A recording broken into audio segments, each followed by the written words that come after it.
Seninle çok önemli bir şey konuşmam gerekiyor baba şirkette. Hafta sonu Özlem, hafta sonu. It is the weekend. Rahat bırak beni.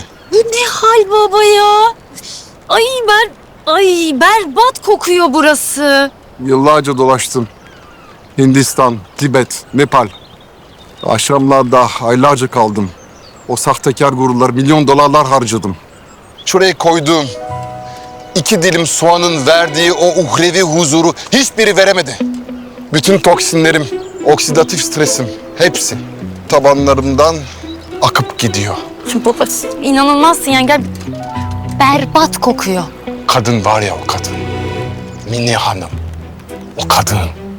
Hepsinden iyi. Gerçek bir şifa gurusu o kadın. Neden gitti? Neden gitti Bursa'ya? Baba bak bu insanlar bizim hayatımıza girdiğinden beri sen böyle bir şey oldun. Bir avamlaştın ya. Belki huzuru avamlıkta bulacağım. İlk kez deneyimliyorum.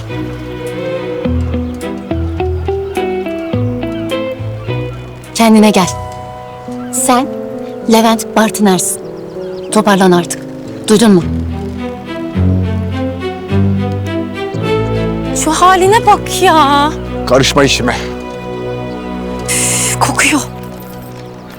Ay ne olur kusuruma bakma ya. Neden? O kadar büyük olaylar oldu ki ben seni aramayı unuttum. Ay ya güzelim hiç önemli değil. Olur mu öyle şey? Anlat bakalım. Neymiş o olaylar? Ay sorma ya. Kadir Bey'in bu gizemli halleri, Tolga'nın bu romantik atakları falan derken Defne de...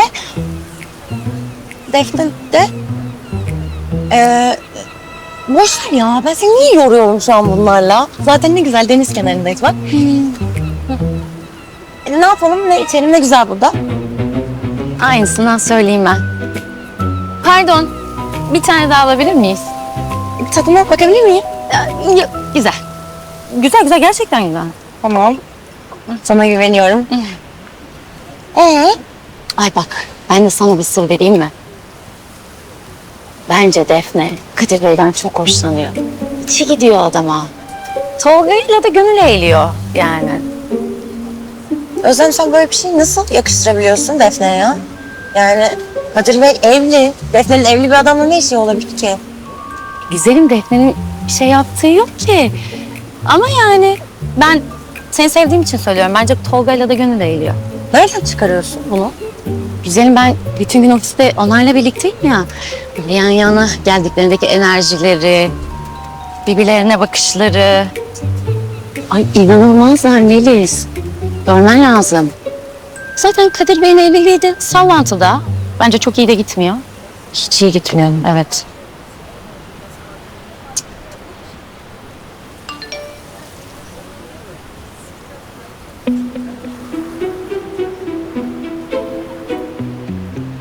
Acil gitmem lazım. Tamam. Sen git. Bir de hani bence Defne ile konuş olur mu? Yani bu hatasından bir geri dön. Kadir'le olandan diyorum yani bu kadar birbirlerine yüksekken, böyle aşıkken değil mi? Düşmesin hataya. Düşmesin. Ama sen şey yapma sakın benden duyduğunu söyleme. Ben hiç böyle dedikodu yapıyormuş gibi olmak istemem çünkü.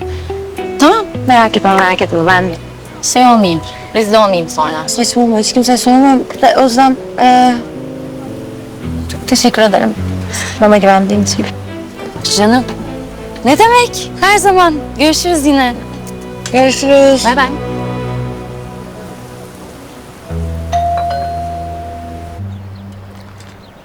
Ne oluyor kızım sana ya? Ha? Bir şey yok baba. Pazar niye toplandık biz? Kadir Bey bir kriz var dedi diye toplandık ya baba. Bak yeni bilgiler elde ettim. Kadir sahte evlilik yürütüyormuş karısıyla. Yani projeyi elimizden alacağı kesinleşti. Diyelim ki öyle babacığım. Biz ne yapalım? Paranoya devri bitti. Önlem devri başladı. İyi dinle. Sana ihtiyacım var. İlk önce Kadir'i ekarte edeceğiz. Tolga'yı kontrol altında tutacağız. Defne'yi de... Defne iki tarafı da oynuyor. Onu biraz bekleyelim. Ne yapacağımızı sonra bakarız. İyi. Benden yardım istiyorsun. O zaman yetki ver bana. Tamam. Müdür o zaman. Ha? Müdür yaptım seni. Yani ne müdür olmak istersin? Proje müdürü. Mütevazıyım bugün. Yaptım gitti. Ben babanım ya sonuçta değil mi? Şirketin patronuyum. İstediğimi yaparım. Kime ne? O zaman yapayım. Mua, mua. Bak. Haftaya Amerikalılardan para gelecek. Tamam mı? Evet. Sana bir liste gönderiyorum. Oradakilerin hepsini yapacaksın. Bakıyorum. Müdür olarak ilk işin olsun. Herkese mail alınacak. Kontrol edilecek. Ofis içi telefonlar dinlenecek.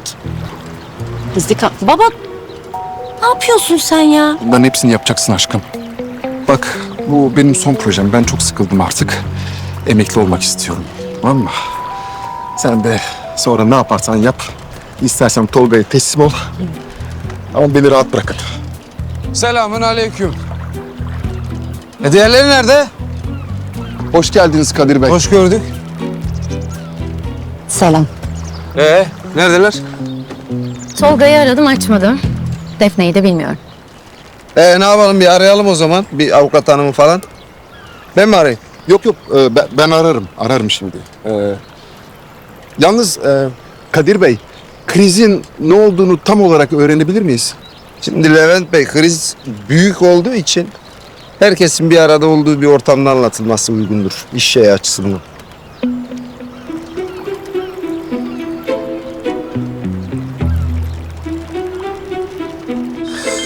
Kafayı yiyeceğim artık ya. Levent Bey. Mesajlarınızı gördüm. Bugün Pazar ve Tolga ile program yaptık. Yemeğe gideceğiz. Yani ikimiz de müsait değiliz. Konu neyse yarın konuşup hallederiz, olur mu? Şimdi çıkmam lazım. Acelem var. Lan çattık ya. Konuşturmadı bile ya. Bunlar böyle yan yana mı kalacaklar o zaman şimdi? İyi tamam, kriz büyüsün madem. Madem insanlar ilgilenmiyor. Valla gerçekten ne diyeceğimi bilemiyorum.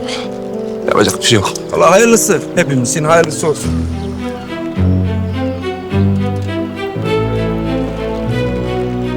Kızım sen şimdi anladın mı neden dinleme, gözetleme yapacağımızı?